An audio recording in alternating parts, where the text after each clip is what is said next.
Hello and welcome back. In this video, let's talk about the set operation rules. All right, these are the rules that will govern or that will guide us when performing basic set operations in SQL. These are the set rules or operation rules that must be followed when using the above listed set operators in a query. Rule number one, the number of columns in both tables needs to be equal. So if you're querying, say, 4 columns from table A, you must also query four columns from table B. Rule number two, the columns from each table that we want to combine must contain compatible data types. If column 1 of table A is of data type datetime, column 1 of table B must also be of data type datetime. If column 2 of table A is of data type numeric, column 2 of table B must also be of data type numeric, and so on and so forth, right? Rule number 3, we can only apply the order by clause to the combined or unionized table and not to individual tables. So if you want to group by or order by, order by a particular column in the first query and order by that same column in the second query, you need to do that after you've taken the union of the both tables. All right, you don't order by the different statements. Okay. Then the fourth and the final rule, rule number 4, the group by clause can only be applied to the individual tables before the union operator and not the combined result. These two cell rules will be well understood by the time we begin to perform the rules practically. All right, so now that we have all gained the basic understanding of SQL and we've seen the rules of applying SQL operators the set operators in SQL, let's explore how each operator works within a new database that I would introduce to you in a short time, which is called the Northwind Database. Now, so here is the ER diagram of the Northwind Database. So the Northwind Database contains sales data for a fictitious company called Northwind Traders. All right, so this is how it's connected.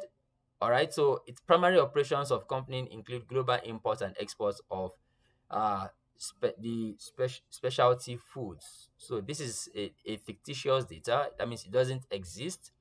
It was just randomly created for the purpose of learning. All right, and it wasn't created by the Referred Academy. Okay, so I think it's important for me to mention that. But it's an open source database, so it means anyone can have access to it if you are learning queries or how to query a database. So here the database has tables which include products, and product is connected to suppliers, and we have a region connected to territories, and we have orders, order details, categories, employees, territories, customers, customer demo, and customer demographics with shippers. So these are the tables that that make up the Northwind Traders database. Let's count them: 1, 2, 3, 4, 5, 6, 7, 8, 9, 10, 11, 12, 13. So there are 13 tables that make up this database.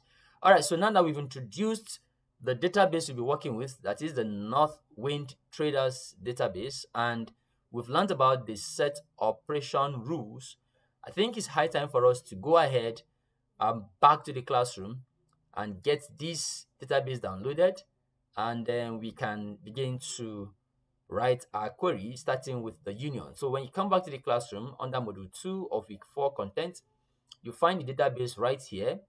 It's called northwind.db. So click on it to get it opened. All right, and after doing that, you can go ahead and download this database. So I hit on my download button to get it downloaded to my computer, and yes, so this database is now downloaded. The next step I'll take is to go to downloads file or downloads folder and cut my database from there. I'll take it back to the actual place is meant to be. So I've cut the database, go to datafied files, and paste the database under SQL for data analytics. So this is week 4 content. I will paste the database right here. So that is the database, Northwind. The next step I will take is to go to DB browser and open up my DB browser. Open up DB browser for SQLite. All right, DB browser for SQLite is coming up. Yes, so this is it, it's up. So my next step is to attach my database to DB browser. I'll do that from the open database command or tab. So once I click on it, it opens up the dialog box to choose my file. I'll head over to SQL for data analytics, then go to week 4, select the database and click on open. Okay, so you can see now the database have been attached, and these are all 13 plus 1 table. The plus 1 table is the SQLite sequence table that makes it work properly. So these are all our tables and all the views. There are 17 views and so on and so forth. And then I head over to execute SQL tab, where we'll start executing our queries. All right, so this is where I'll come to an end, or this is where this video will come to an end, so that we can pay more attention to talking about these operators, beginning with the union operator in the next one. All right, so I hope you now understand the basic rules of set operations in SQL, and you've been able to download your database. Let's stop here and continue in the next one. Thank you for watching this, and I'll see you again in the next one. Goodbye.